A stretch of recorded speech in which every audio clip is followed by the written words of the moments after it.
Hello, welcome back. I'm Darren, and today we're going to talk about the RTX 4080. So, I was nosing on Amazon the other day, checking out what next I could waste some money on. Pretty obvious that a decent webcam is definitely something needed.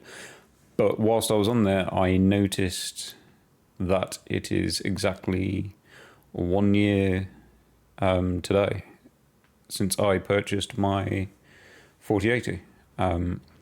So I'm not going to say this is a review, but it's a kind of my thoughts 1 year down the line using the GPU. Now, the model I bought is the MSI Supreme X. Obviously, it's the straight 4080. The Supers obviously went out at the time. And at the time, I paid 1,090 in British pounds. I am in the UK, or a small island off the UK. So at the time, it wasn't being sold it was under RRP. I think the 4080s had been launched maybe a couple of months. I don't think they were selling particularly great. I've no doubt people were probably holding out, waiting for, I'm going to assume like most people kind of would, waiting for a TI version, thinking a TI version would come. And if it was, a similar situation from the 30 series. So they weren't selling out. I think the founders were all sold out, but the AIB cards seemed to be in kind of available.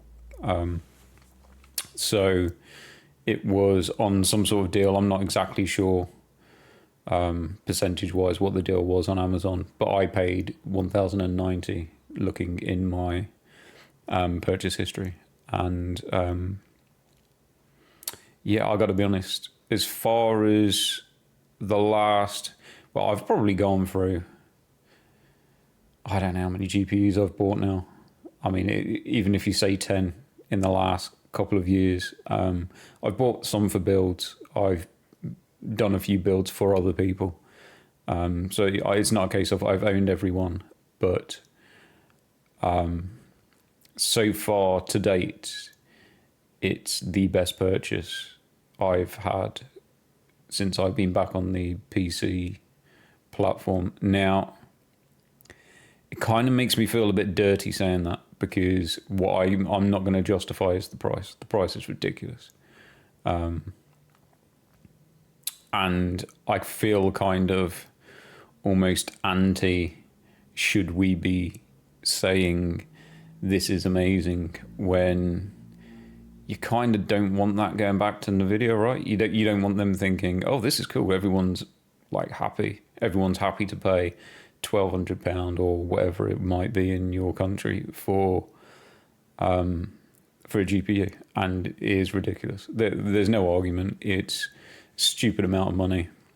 But it's the first time I kind of feel like I don't feel like I will probably be forced. Forced is a hard word. I feel that I'd be comfortable going into it next generation, and not feeling like, I'm not going to say forced, but not feeling like I'd really want to upgrade. As in, I've no doubt I will, because when it comes to PC and tech and stuff, it's just the way I am. I'll see something new and shiny and I want to buy it. And again, since I started using the ultra wide on the sim rig, I could kind of do with a bit of extra power. I'm not going to lie, especially if I want to use that at 4K. So, but I'm going to say I don't think I'm going to feel like I really have to. I'll do it because I'm done. But I don't think I'm going to feel like I have to, because as far as it goes, I'm really impressed with the actual GPU itself. And since having it, it's definitely, it's the first time where I've actually thought, okay, 4K is an option. So since owning it, I found there's quite a lot of games where, I don't know, I find on PC you come across the odd game that at 1440p you almost feel like, I'm not convinced this looks great. So you'll crank up every setting to ultra, and I'm a very kind of visual person. I love great visuals in video games, and I find myself sometimes completely ignoring, the task or whatever it is I'm actually supposed to be doing in the game, where I'm just wandering around looking at it going, yeah, this looks amazing. So visuals is a big thing to me, and I found I was on a 1440p monitor, and I found that there were some games that I just wasn't overly impressed. Came across looking around about DSR, so dynamic super resolution. I'm assuming that's what it is. It sounds about right, DSR.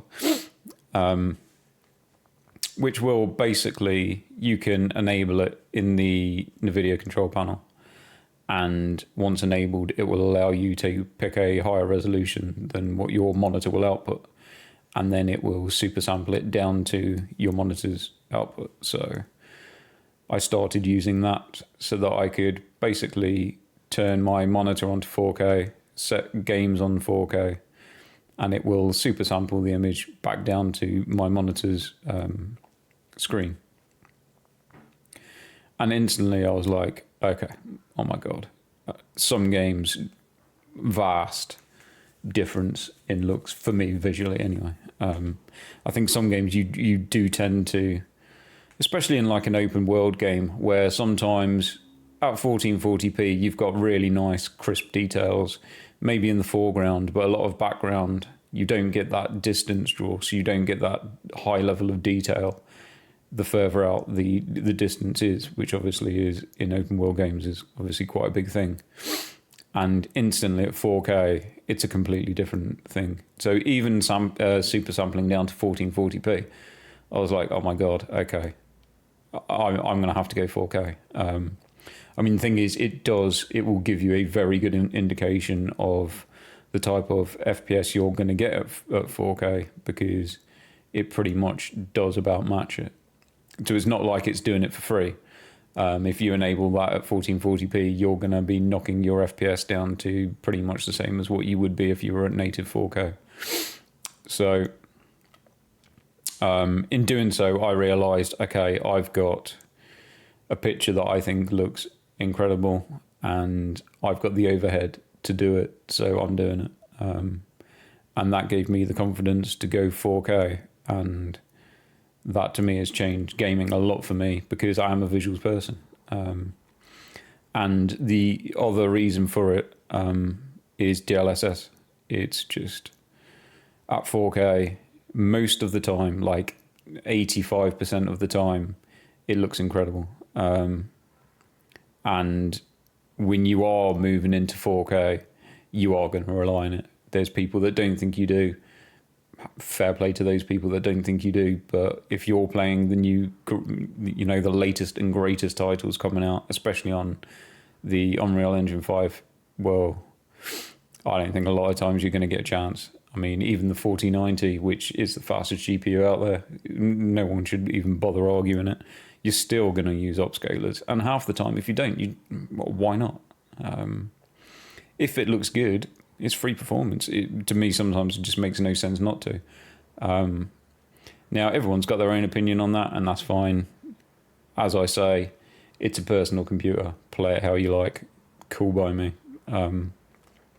But it's a big factor for me now in which GPU I tend to use. So obviously, I have the 4080 in one system, 7900 XTX in the other system, and I'm not going to lie, the 4080 I just use a lot more, and the reason is I play with them both at 4K, and DLSS just has that extra edge over what the FSR does. And when they're quite evenly matched in performance, it would have to be a lot of extra performance for me personally. on the AMD side to have that drop in the kind of visual quality. And a lot of it is just, sometimes it's just like bad anti-aliasing, the bad flickering that sometimes is there at native, and sometimes DLSS just smooths all that out. And FSR tends to, sometimes it doesn't really get rid of it, and sometimes it can make it worse. So if AMD improve on that, AMD have come a long way. So if they can improve on that, fair play to them. I hope they do. Because I'm not a brand person. I don't care about NVIDIA. They don't care about me. They don't know who I am. They just want my money. And AMD, I think no different of. So I'm not going to be a brand person that, you know what I mean? It has to be that brand. I don't care. I'll go with, I'll buy a product, or I'll choose to buy two different products, and I will go with what I think is best for me. And when it comes down to, you know, the 4080 or the 7900 XTX, that's exactly what I'll say. It is what it is for me. And it's not the same for everyone. And I don't expect it to be the same for everyone. I mean, I've got a good friend over in the States. He was asking me about a 4080. He knew that I had both GPUs and was asking me, you know, shall I get the 4080? It's this much money, or what about, what do you think about something else? And I'm like, look, dude, you play games for FPS. You play competitive settings. Get a 7900 XTX. You do not, you don't have care for ray tracing. You don't have care for upscalers. You want to play competitive settings, so you want to drop the settings down to get maximum FPS. The XTX is going to suit you. The 4080 suits me, and that's cool. There doesn't need to be arguing, bickering over it. No one can tell me I'm wrong. No one can tell him he's wrong. It's cool. So yeah, DLSS is a big important factor for me. So, you know, the 4080, as I said, it's taken me up to 4K. I do rely on DLSS in a few titles. That's fine. And then obviously you've got ray tracing. So ray tracing, you do have an advantage on NVIDIA. As I say, I am kind of a visual freak, so I will enable ray tracing most of the time. You know, path tracing on 4080 level at 4K is still a push. You can do, you are talking a mixture of maybe messing around with a few settings, maybe going down from DLSS quality to maybe balanced. Some games that looks fine, so it's not the end of the world. Or some games you might say, I'll tell you what, path tracing is a push too far. There's nothing bad in that. It's the 4090 is the only other option. So, but then you've got the kind of, in the future, should you buy a card now for ray tracing? And I don't have the answer for that. I won't say it's a number one factor. Yes, I should buy a NVIDIA GPU for its ray tracing. I'm not under that thought, but at the same time, no one knows what games are around the corner. So, you know, there are obviously rumors within the industry that AMD are looking to make big improvements with ray tracing. There's a lot of rumors that like PlayStation are pushing it a bit. Obviously, consoles run on AMD hardware, so it kind of makes sense that if the consoles are pushing it, AMD are probably being pushed by the consoles. And if so, what's the impact of how that obviously gets implemented in games? I think Avatar was probably the first time that we saw RT implemented in a game that you didn't actually, I think it was embedded in another setting, so you couldn't particularly just turn off RT. You had to lower a setting or completely turn off and disable a setting. So is that a one-off? Is that something that is likely to happen in the future? Who knows? So when you look at longevity, you've obviously have the argument over VRAM. I did a discussion on that the other day. I feel okay with 16 gigabytes for a 4K card, but that might come back to bite me in the ass. I don't know. I don't know. I don't think anyone has the answer for that. So is more VRAM a good thing for longevity? Is a faster RT card a better thing for longevity? Should we even care about longevity because technology moves so fast? Trying to buy now for longevity, where does that get you? I have no idea. So yeah, my thoughts on the 4080, brilliant. MSI Supreme, amazing card. Really good cooler. I do have a history of water cooling. I've got one water cooled build that I still have at the moment. I've sold obviously a few on, and in the 40 series cards, especially with the probably like the Strix card or the Supreme card, there's probably a couple more. Water cooling is definitely not something that you have to do. They are big cards. It's a big GPU. But for that reason, it has an awesome cooler on it. Really quiet fans. I don't hear it. So it's the first time I'm thinking I don't have to water cool that. It literally sits at like 65, cranked, maxed out. Doesn't pull a huge amount of power. So it's normally around 300 watts. Some games you'll be under, like 280. If you open up the power target in something like MSI Afterburner, you might see it hit maybe 320 at some point. But if you just leave it at the stock power target, then it very rarely goes over 300. So for that reason, the cooler is amazing. Does a really good job. It looks really good. It's definitely a premium product. And yeah, it's been great. I'm not going to lie. It is my kind of, obviously at the moment, go-to GPU for the reasons that I've stated. Probably one of the other reasons is on the NVIDIA side is they tend to get their stuff there at day one. AMD are getting better at that. But when a title gets released, which is kind of the time when, as soon as a game gets released, everyone's on YouTube. This game's amazing. Reviews are flying up, and everyone just wants to play it then and there. And NVIDIA tend to be ahead with their features being in those games that release. So your frame generation, your DLSS tend to be there. Obviously, FSR is normally there anyway, but as far as FSR frame gen, it's kind of a bit of hit and miss. There's still a lot of games that are waiting for that, which is a bit of a shame, because FSR frame gen is really, really good. I say really, really good. Frame gen is kind of, it's a new thing. It's probably generations behind. Like, it will be in the same situation that, say, DLSS and FSR were when they first started. It's got room to improve, but at the moment in some of the newer games, Grey Zone Warfare, I'm using frame gen's really good. Dragon's Dogma 2. That's just had DLSS frame generation added, and that I thought was really good. I put up a video about that, played really well. I'm really happy with that.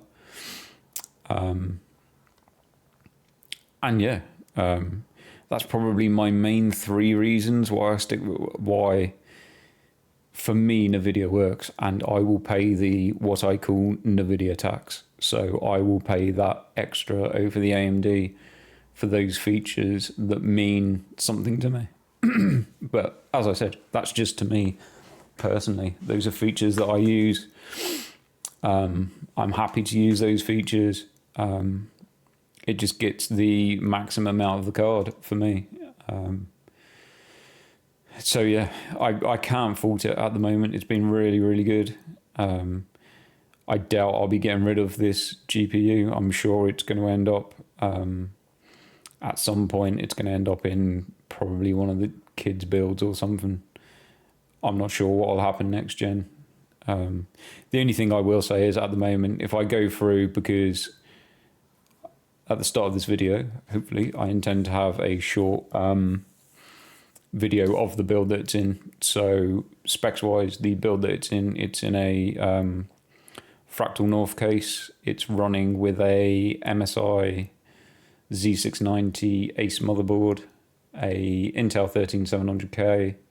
It's got 6000 CL36 DDR5 RAM, I think, which in Intel specs isn't the best. But I pretty much bought that RAM at kind of first release. And it's just something that I've waited on. And yeah, I've got a couple of like 4 terabytes or something of Western Digital Black SN850X drives in there, which I tend to use all the time. They're really good. And then I think a 850 watt MSI, one of the new MSI power supplies, which has a 12 volt native or 12 VHP or whatever it is, like a native plug for the GPU, so you don't have to use the kind of 3 times PCIe plugs adapter, which is horrible. So yeah, that's the build. Now, I'm probably likely, because I'm just stupid when it comes to PCs and spending money, that all went into the Fractal North when that was first released. I love that case. And they obviously recently released an XL version.